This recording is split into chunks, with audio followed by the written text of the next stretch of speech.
If you're a maintenance supervisor for a commercial property, you've had to deal with everything from leaky faucets to flickering light bulbs. But nothing's worse than that ancient boiler that's lived in the building since the day it was built, 50 years ago. It's enough to make anyone lose their cool. That's where Grainger comes in. With industrial-grade products and dependable fast delivery, Grainger can help with any challenge, from worn-out components to everyday necessities. Call, click Grainger.com, or just stop by. Grainger, for the ones who get it done. Bienvenidos. Estamos en Planeta Caracol. Compromiso de vida. ¿Qué tal? ¿Cómo están? Muy buenos días. Bienvenidos a Planeta Caracol en Caracol Radio. Comenzamos diciembre. Estamos de sábado. Estamos en comunión con todos ustedes, nuestros oyentes, para seguir conectados con los bosques, la protección de las selvas en nuestro país, también el impacto del cambio climático y la manera como debemos adaptarnos ante ello. Conclusiones, ecos de la COP17 que se llevó a cabo en Egipto. También hablar de lo que viene, el Plan Nacional de Desarrollo, la situación de los campesinos que están asentados en parques nacionales naturales. Todo ello hoy aquí en Planeta Caracol, en Caracol Radio, con una invitada muy interesante que tiene mucho fondo, mucho contenido que compartirnos. Margarita Pacheco, documentalista, arquitecta urbanista, presidenta de la Junta Directiva de la Fundación Natura y asesora de FICA Amazonía. Y por supuesto, nuestro colega, nuestro amigo Rodrigo Botero, director de la Fundación para la Conservación y el Desarrollo Sostenible. Pues bien, sí, hablemos inicialmente. Conclusiones, ecos que nos deja la cumbre climática COP17. Adelante, Rodrigo. Varias cosas, Fidel. Primero, una sorpresa muy grande,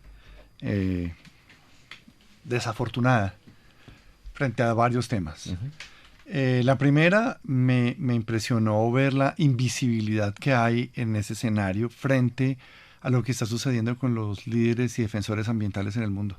Okay. Esa invisibilización de esa agenda me dejó realmente preocupado.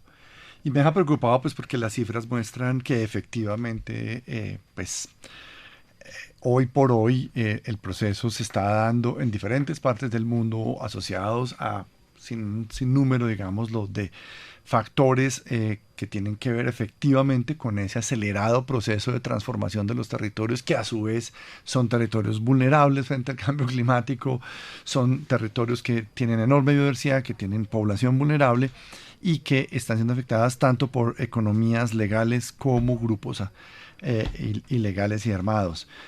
En ese sentido, veo todavía que ese tema no está bien posicionado en la agenda mundial y yo creo que hay que darle especial importancia porque volvemos un poco a ese autismo de los gobiernos frente a la posición y el papel que juega la sociedad civil hoy por hoy en ese escenario.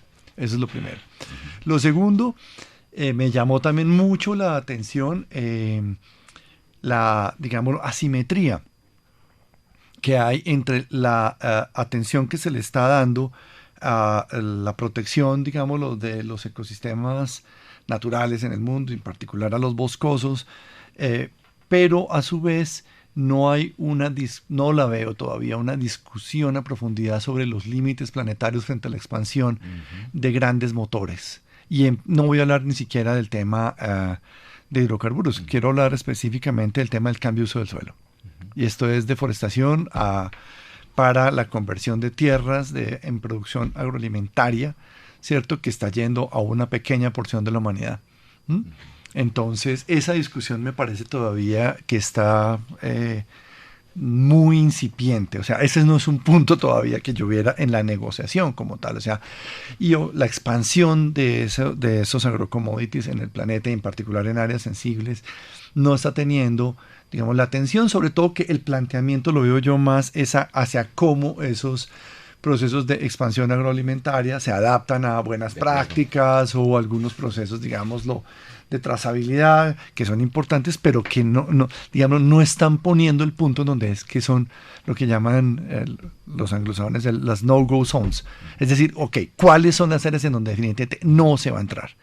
¿Y cuáles son los límites? ¿Y cuáles son las áreas que inclusive se deben recuperar rápidamente? ¿Cierto? Frente a esa presión, yo creo que esa es una.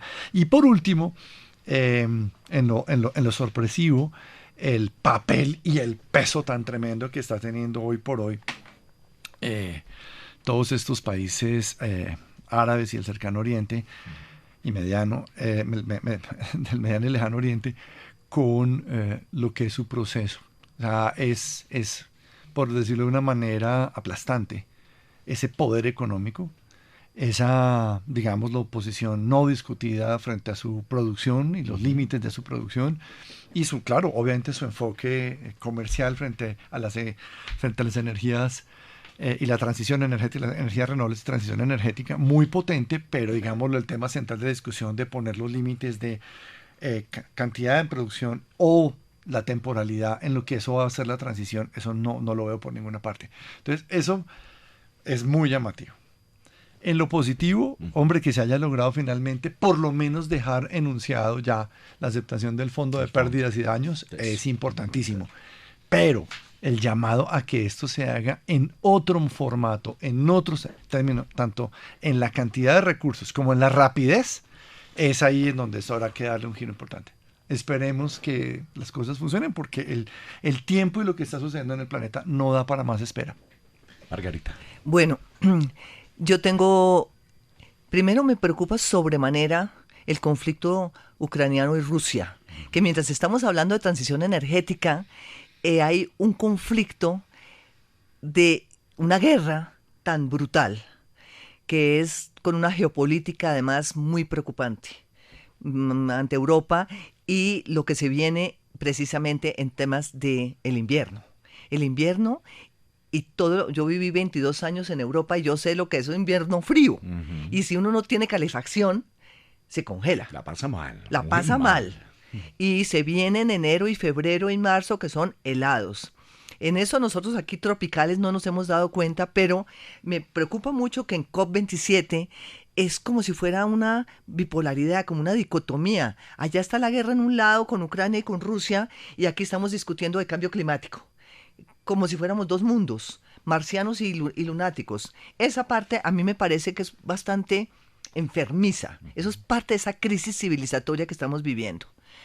Obviamente ahí tiene un papel preponderante Naciones Unidas, porque como Naciones Unidas la constituyen los gobiernos, le toca quedarse calladito y no chistar mucho.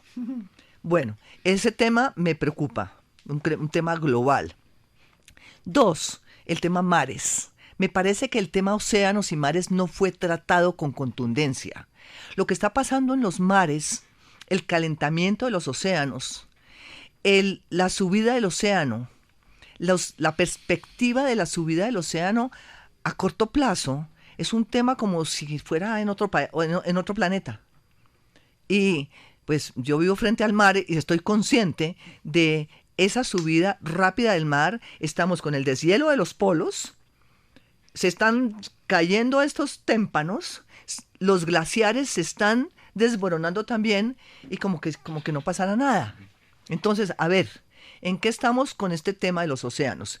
Pero también, Rodrigo, cuando tú tocas el tema de los monocultivos extensivos y los cambios de uso del suelo, yo diría los cultivos de la cría de pescado y de la proteína que produce el océano para nutrir una población de 8 mil millones de habitantes. Recientemente lo logramos, ¿no? 8.000 millones. 8.000 millones, donde si reducimos las vacas, de todas maneras la proteína está en el mar. Uh-huh. Entonces, a mí me parece que el manejo del mar, hablando de usos del suelo, allí son usos del agua marina. Uh-huh. Y por supuesto, ríos y mares, porque estamos alimentando los mares de unos ríos altamente contaminados. Uh-huh. Y quiero irme aguas arriba, pensando en todos esos pesticidas, cianuro, mercurio, de todo lo que se usa con la minería extensiva, con la minería ilegal, que está llegando al mar. Directamente. Al mar, con una mano de plásticos, sin filtro y sin petares. Es que cuando uno va por el río Magdalena, a ver cuántas plantas de tratamiento de aguas residuales hay en este país, a lo largo del río Magdalena o del río Cauca, para entregarle al océano y al mar Caribe un agua relativamente decente. A ver, ese es un tema que a nivel de lo local, a nivel nacional, es profundamente preocupante desde el punto de vista ambiental. La calidad del agua que estamos entregando a los ríos y al mar. volviendo a COP27, ese es un tema que realmente o no lo manejaron en los medios, o a ver, ¿a dónde quedó y quién manejó el tema de mares? Que es un tema porque la temperatura del océano es vital para el cambio climático. Claro. Bueno, ese es otro punto. Una cosa que sí me gustó mucho fue que hubiera tanta gente joven en la COP.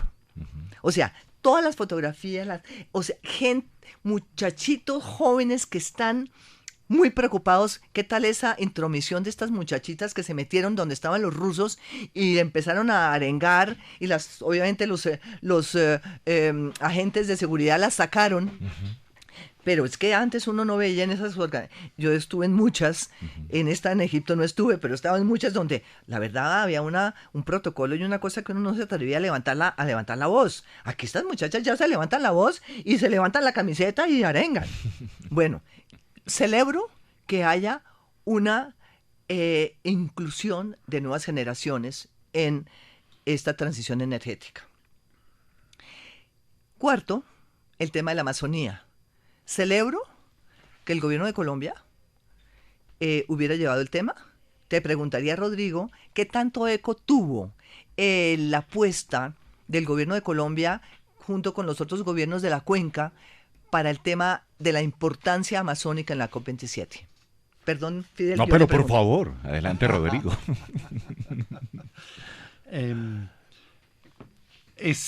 Es un poco sorprendente la invisibilidad que tiene nuestro continente y nuestro país. Es verdad. Y eso hay que decirlo así de claro. A mí me parece que el llamado que hace el gobierno de Colombia es súper importante y me parece que está bien pensado como tal, en términos de negociar y presentarse y gestionar en bloque. Me parece que es una oportunidad histórica que el presidente Maduro haya dicho, sí, copia la idea. Que Lula haya dicho, venga, sí, yo subo. Vámonos. Vendrá ahora la conversación y la invitación al presidente Castillo. Vendrá la invitación al presidente Lazo. Vendrá la discusión con Evo Morales. ¿Sí? Ahí hay temas que son muy complejos.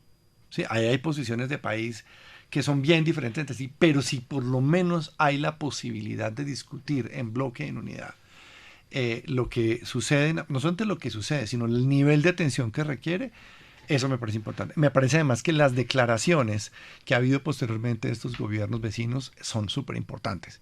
Y eso finalmente es ahí. Y ojalá que eso no, digamos, se traduzca en que otra vez todo el peso relativo vuelve al Brasil, por su tamaño. Me parece que en el caso colombiano sí hay un liderazgo y hay que apoyarlo. ¿Sí? Me parece que independientemente de las tendencias políticas de cada quien, hay que aprovechar que Colombia ha asumido una posición importante de liderazgo y ha asumido una posición de discusión frente al tema amazónico que antes no se daba. O sea, antes Amazonia no existía para Colombia. Ahora empieza a ser parte de su agenda y empieza a subir con un liderazgo regional. Entonces, yo no calificaría el resultado de esa iniciativa en términos de lo que pasó en la COP, como sí de lo que va a pasar en diferentes escenarios de negociación. Y creo que por allí deberíamos seguir insistiendo, porque no es solamente un asunto de gobiernos. Ahí sí es un asunto también de cómo participa la sociedad civil, cómo involucramos a las empresas, cómo involucramos a la banca internacional, porque es que aquí hay muchos actores en juego que no son solamente los gobiernos de turno. Sí, bueno, pasemos la página y algo que me ha llamado la atención, Margarita, la preocupación, la necesidad de reflexionar sobre la relación en nuestro país, la región andina con la Amazonía. Porque, comenzando el diálogo hablabas de los ríos aéreos, ¿no? Voladores. Voladores, sí, que vienen allá del Amazonas. Ya. Pero también planteas una preocupación. La conectividad andino-amazónica. Sí, ese es un tema que también tiene que quedar en el Plan Nacional de Desarrollo como parte de la responsabilidad de las ciudades andinas que están recibiendo el agua que viene de la Amazonía.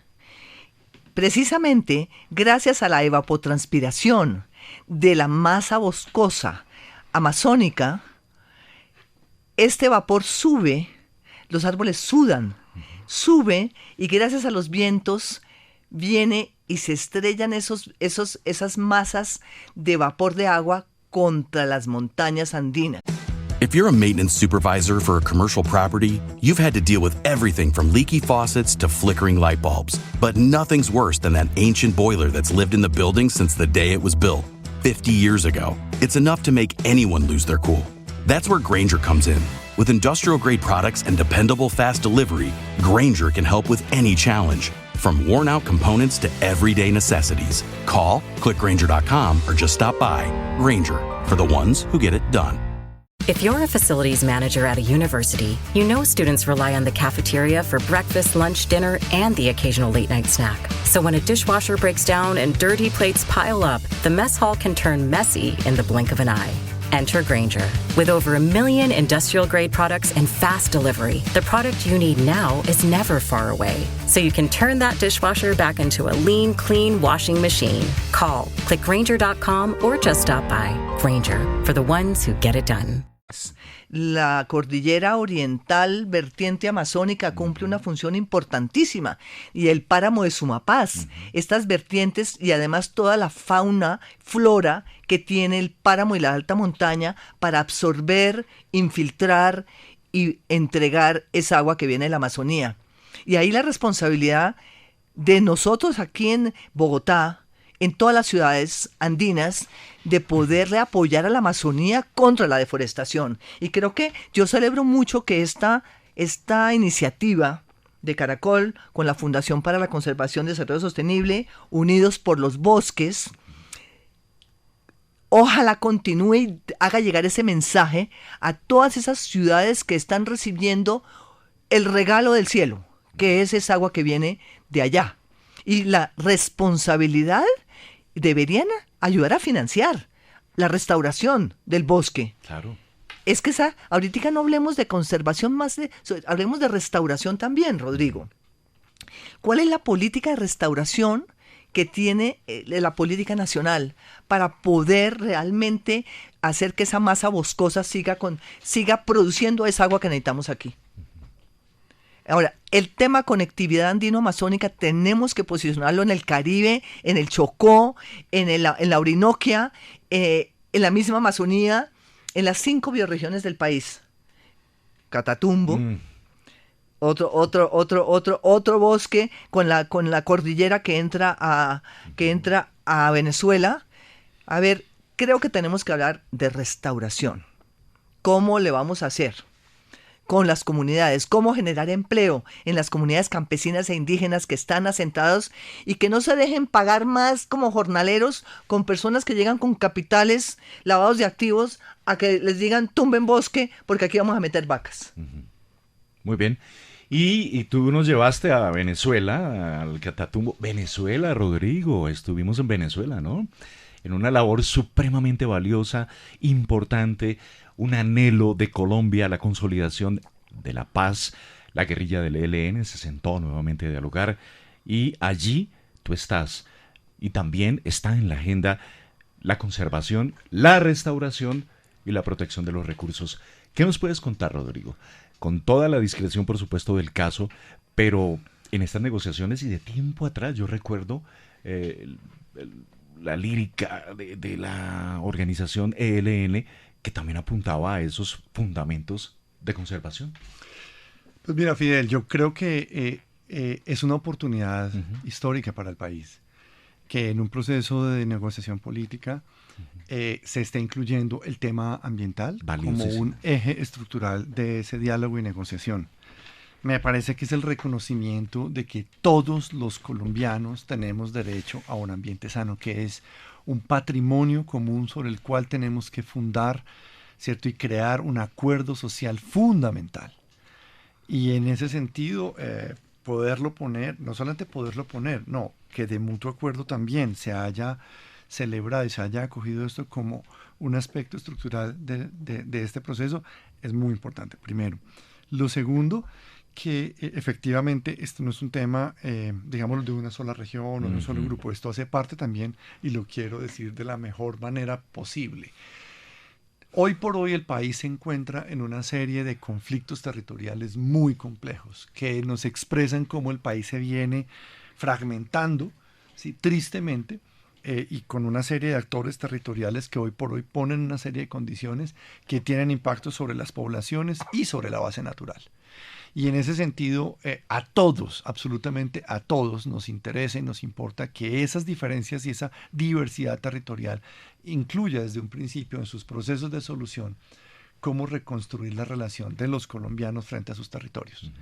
Entonces es un tema político y de pedagogía cultural para la paz con el ambiente. Sin duda. Porque obviamente esto no es un asunto simplemente de firmar acuerdos. Esto realmente los acuerdos y la firma como tal son un instrumento, no son el fin. Sí. ¿Sí? Sí, correcto. Y eso cambia por completo las cosas porque eso permite también poner algo que yo quiero resaltar.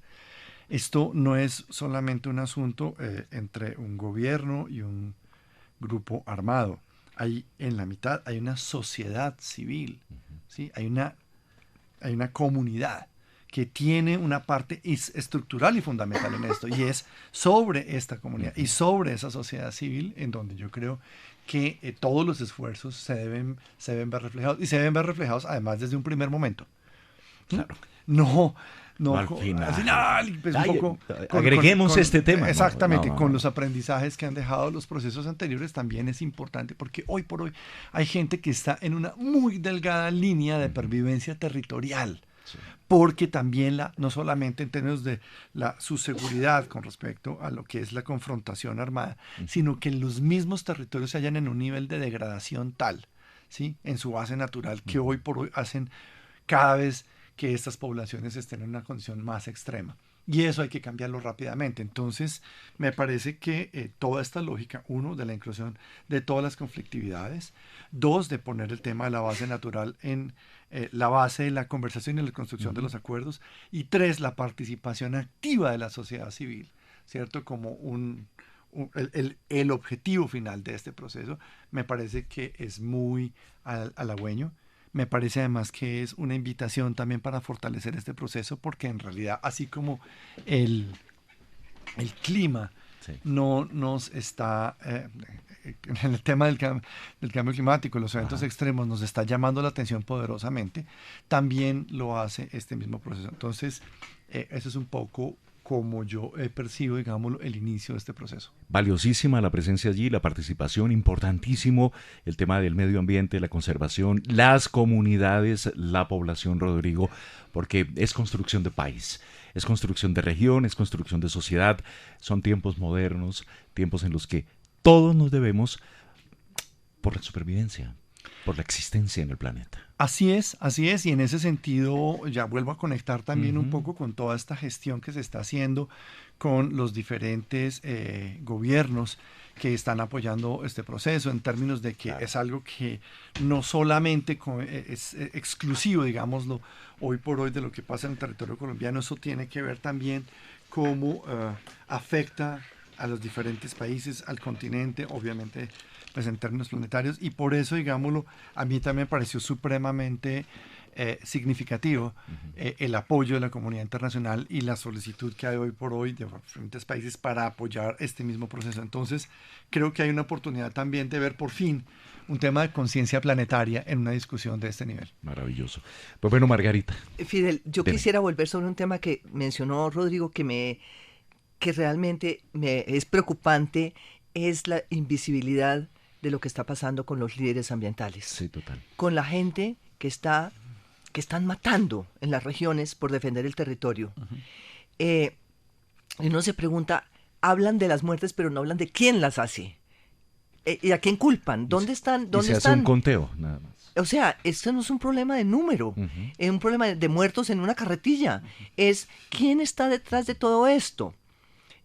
Y yo invito a que realmente se replantee este tema. No podemos seguir recibiendo noticias con gente que mataron allí y no pasó nada.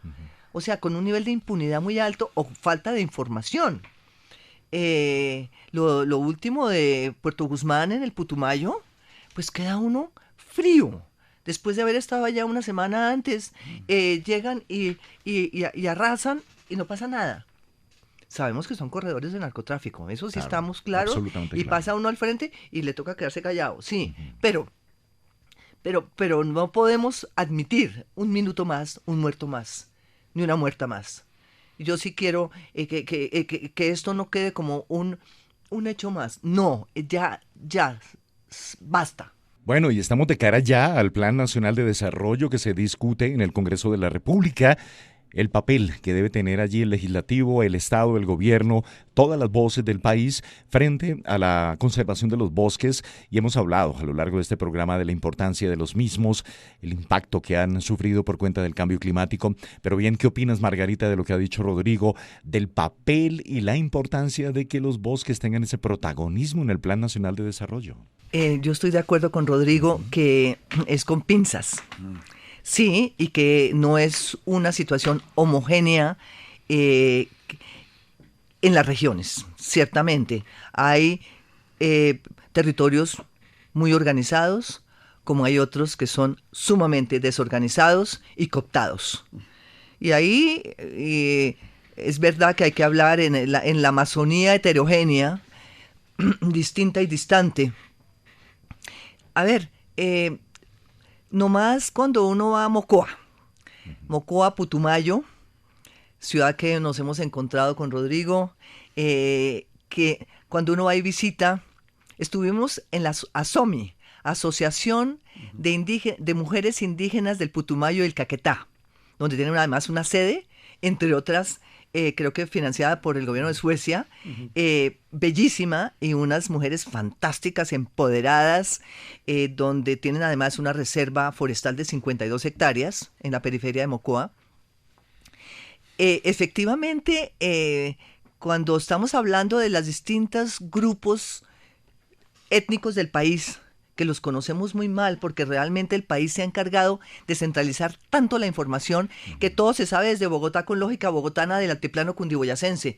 Es dramático, y yo en eso quiero volver a esa reflexión que hace Rodrigo. En este país tan diverso, con 5 bioregiones tan distintas, es muy difícil tomar decisiones homogéneas en el Congreso de la República. Y es verdad que para que haya toma de decisiones en el Plan Nacional de Desarrollo necesitamos acercarnos a los ministerios, que sean nuestros interlocutores como ciudadanía, para que lleven esto al plan y el Congreso lo apruebe. Pero hay una instancia que me gustaría llamar aquí la atención. Favor. Consejo Nacional de Planeación. De acuerdo. Yo fui consejera nacional de planeación en realidad fuimos los primeros después de la Constitución. En el año 94 yo estuve como 7 años de representante de los ambientalistas en el Consejo Nacional de Planeación. Clemente Forero era el presidente del consejo, estaba el padre de Ru como representante de los educadores, estaba Abadio Green como representante de los indígenas, él es cuna, PhD en Lingüística de la Universidad de Antioquia. Éramos un grupo de 17 personas, incluyendo representantes de gobernadores y de alcaldes, de gremios, y lo presidía en Planeación Nacional José Antonio Campo, con quien tuvimos un excelente diálogo como director del DNP. Esta instancia ciudadana es la que en este momento de la filigrana, tenemos que acudir a ellos, porque es ese Consejo Nacional de Planeación, instrumento constitucional, que es quien revisa el Plan Nacional de Desarrollo en este momento. Y nosotros tenemos un consejero, que en este caso es Joaquín Caraballo, que es nuestro consejero ambiental, a quien tenemos que pasar a quien tenemos que aportarle los insumos, que en este momento el borrador que pasó el DNP puede hacer falta y hay que completar. Luego, si hacemos filigrana, hagámosle por el lado del Consejo Nacional de Planeación, porque revisa, ya hay un calendario muy estricto y en esto tenemos que ser muy cuidadosos. El Consejo Nacional de Planeación entrega, creo que el 15 de enero, el borrador revisado nuevamente al DNP. O sea, el director Jorge Iván González recibe el Plan Nacional de Desarrollo revisado por la ciudadanía. Y de ahí pasa al Congreso de la República y se vuelve ley de la nación. O sea, estamos en un momento muy interesante y tenemos que ponernos las pilas, porque es ahorita ya que hay que meter lo que haya que meter. Margarita, encantado que estés Gracias, aquí en Diego. Caracol Radio, en Planeta Caracol, en compañía de Rodrigo. Rodrigo, muy amable. A ti, Fidel, y a Margarita, muchísimas gracias. Un excelente diálogo el día de hoy. Excelente, gustosísimo, maravilloso, Margarita. Tenemos que volver a hablar. Claro, con mucho gusto. Y lo más importante, en Planeta Caracol, en Caracol Radio, ustedes, nuestros amigos, los oyentes, son nuestra mejor compañía. Chao. Haces parte de Planeta Caracol.